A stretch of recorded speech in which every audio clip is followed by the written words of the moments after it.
எல்லோருக்கும் வணக்கம். இப்போ கனடாவில் எத்தனை விசா சிஸ்டம் இருந்தாலும், ஆனால் இப்போ நான் பேச இருப்பது குரூப் விசா, அதாவது யூஜிஸ் குரூப் விசான்னு சொல்லி ஒரு சிஸ்டம் ஒன்று இருக்குது. உங்களுக்கு தெரியுமா தெரியாதான்னு தெரியலை, ஆனால் எனக்கு தெரிஞ்சதை உங்களை பகிர்ந்து கொள்கிறேன். மறக்காமல் சப்ஸ்கிரைப் பண்ணிவிட்டு வீடியோக்கு போங்க. வாங்க வீடியோக்கு போகலாம்.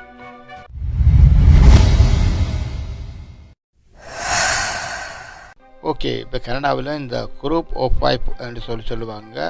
ரிஃப்யூஜிஸ் குரூப் ஆஃப் 5.7 சொல்லி அது வந்து கூடிய வகை என்ன வேணும் சொன்னால், இங்கே கனடாவில் உள்ள 5 பேர் சேர்ந்து ஒரு நபரை வேறொரு நாட்டில் இருக்கிற அகதியை சொந்தக்காரராக இருக்கணும். அதான் மெயினாக 5 பேரில் ஒருத்தர் வந்து மெயினாக இருக்கணும். அந்த மெயினோடவர் வந்து அவருக்கு சொந்தக்காரராக இருக்கணும்.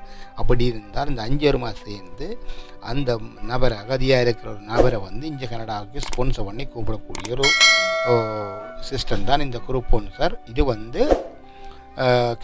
உதாரணத்துக்கு ஸ்ரீலங்கா சேர்ந்த ஒரு நபர் வந்து இந்தியாவிலையோ இல்லைன்னு சொன்னால் மலேசியாவிலையோ இல்லைன்னு சொன்னால் வேறு ஏதாவது நாட்டில் அகதி அந்தஸ்து கேட்டு இருக்கும் பட்சத்தில் அங்கே அதை வந்து யூஎன்ஹெச்ஆரால் அங்கீகரிக்கப்பட்டிருக்கணும். வேறு அகதி தான் என்று உறுதிப்படுத்தி இருந்தால் அந்த ஆவணங்களையும் சேர்த்து இங்கே ஸ்பான்சருக்கு இங்கே கொடுத்தால் அது அப்ரூவ் பண்ணுறதுக்கு சான்ஸ் இருக்குது. என்னென்னு சொன்னால் அப்படி என்று சொன்னால் தான் அதை இங்கே ஏற்றுக்கொள்கிறாங்க. அப்படி இந்த 5 பேரும் வந்து இங்கே கட்டாயம் வேலை செய்திருக்கணும். அவர் வந்து பெர்மனன்ட் ரெசிடெண்ட்டாக இருக்கணும், இல்லைன்னு சிட்டிசனாக இருக்கணும். இந்த 5 பேரும் இதை வேறு ஸ்பான்சர் பண்ணிக்கணுமோ அந்த 5 பேரும் இங்கே பெர்மனன்ட் ரெசிடெண்ட்டாக இருக்கணும், இல்லைன்னு சொன்னால் இங்கே சிட்டிசன்ஷிப்பை கனடாவில் வச்சுருக்கணும். அப்படி இருக்குது. ஒரு 5 பேரும் வேலை செய்யணும். அப்போ 5 பேர் வந்து அப்ளிகேஷன் இங்கே கொடுத்த உடனே இவற்றை அவங்க ஃபைல் ஓப்பன் பண்ணி பார்த்து எல்லாம் சரி என்று சொன்னால் 6 மாதத்துக்குள்ளே அந்த ஸ்பான்சர்ஷிப்பை அப்ரூவ் பண்ணி கொடுத்துருவாங்க, விசா கொடுத்துருவாங்க. ஆனால் அவர் இங்கே வந்து இறங்கி அவருடைய செலவுகள் எல்லாம் அவரை கேஸ் முடியுமலாம். அதாவது இங்கே வந்து அவருக்கு இந்த இமிக்ரேஷன் பேப்பர்கள் வேலையெல்லாம் முடிஞ்சு அவர் வேலை செய்யுமலாம். இவர் தான் பொறுப்பு, அந்த 5 பேர் தான் பொறுப்பு. என்னதுன்னா அதுக்கு சைன் எல்லாம் வச்சு தானே இப்போ ஸ்பான்சர் பண்ணி கூப்பிடுவோம். இதுதான் எனக்கு தெரிஞ்ச அபிப்பிராயம். இதை விட வேறு ஏதாவது மாற்றங்கள் இருந்ததுன்னு சொன்னால் தயவுசெய்து கமெண்ட்டில் போடுங்க. கனடாவில் உள்ள நிறைய பேர் இந்த வீடியோ பார்ப்பீங்கன்னு நினைக்கிறேன். பார்த்து உங்களுக்கு விஷயங்கள் தெரிஞ்சிருந்தால் எனக்கு கமெண்ட்டில் போடுங்க. நான் தெரிஞ்சால் தான் போகிறேன், நான் தவறாக தெரியும் பதிவேற்ற விரும்பவில்லை. இதுதான் நான் அடைஞ்ச விஷயம். அப்போ மற்றது அவர் வந்துட்டார்னு சொன்னால் நாங்கள் அவர் சத்தாச்சு நம்ம இங்கே வந்து வேலை செய்ய தொடங்கி விட்டால் அது அவற்றை செயல்பாடு அதிலேருந்து விலகலாம். நீங்கள் உங்களோட ஸ்பான்சரை வந்து விலக்கி கொள்கிறோம் என்று நீங்கள் அரசாங்கத்துக்கு அறிவிக்கலாம். அது புறவுள்ள பாடு.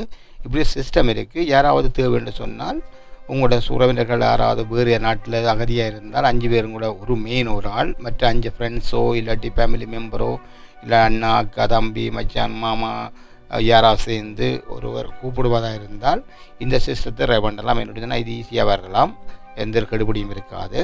பட் இங்கே வந்த உடனே நீங்கள் வந்து மெடிக்கல் இதெல்லாம் மிக்கிறது நார்மல் மாதிரி தான், நார்மலாக செய்கிறது தான். இப்படி சிஸ்டம் இருக்குது. அநேகமாக இது அநேகமாக ஒரு யூஸ் பண்ணல இந்த ஸ்பான்சர் சிஸ்டம். அதை தேவைன்னு சொன்னால் கூகுளில் போய் பாருங்கள், இல்லாட்டி கனடாயின் வெப்சைட்டில் அரசாங்க வெப்சைட்டில் போய் பார்க்கலாம். நீங்கள் போய் பார்த்துட்டு வேண்டுமென்னா ட்ரை பண்ணுங்கள், இல்லாட்டி யாருக்கும் தெரியப்படுத்துங்க. தேவைன்னு சொன்னால் யாராவது கனடாவுக்கு அகதியாக இருக்கிறவங்க, உதாரணத்தை சொல்ல போனால் இந்தியாவில் தமிழ்நாட்டில் மண்டபம் கேம்பில் எல்லாம் நிறைய அகதிகள் இருக்கிறாங்க. அவங்களெல்லாம் யாராவது சொந்தக்கார கூப்பிடணும்னு நினச்சா இது இப்படி ஒரு சிஸ்டம் இருக்குது கனடாவுக்கு, ட்ரை பண்ணி பாருங்கள். சரி, இது சின்ன ஷார்ட் வீடியோ தான். இதை நான் தெரிஞ்ச விவரத்தை கூட ஷேர் பண்ணுறேன். ஓகே, இதை பார்த்துட்டு போகிறது மட்டும் இல்லாமல் மறக்காமல் சப்ஸ்கிரைப் பண்ணி போட்டு போங்க. என்ன சொன்னால் இதுக்கு மேலே தான் அடுத்தடுத்த வீடியோ நான் போட்டுக்கொண்டிருப்பேன். இதில் இன்றைக்கு ஒரு வீடியோ போடணுமென்றக்காக சும்மா ஒரு வீடியோ எடுத்து போடுறேன். இது ஒரு இன்ஃபர்மேஷன். என்ன சில பேருக்கு எல்லாருக்கும் இதெல்லாம் தெரியுமென்றே சொல்லலாது. சில விஷயங்கள் தெரியாமல் இருக்கலாம், அதை தெரியப்படுத்துறதுக்கு தான் இந்த வீடியோ போடுறேன். சரி, இதில் ஏதாவது குறைபாடுகள் இருந்தால் கமெண்டில் போடுங்க. இதே போல் மற்றொரு வீடியோவில் சந்திப்போம். அது வரைக்கும் நன்றி, வணக்கம்.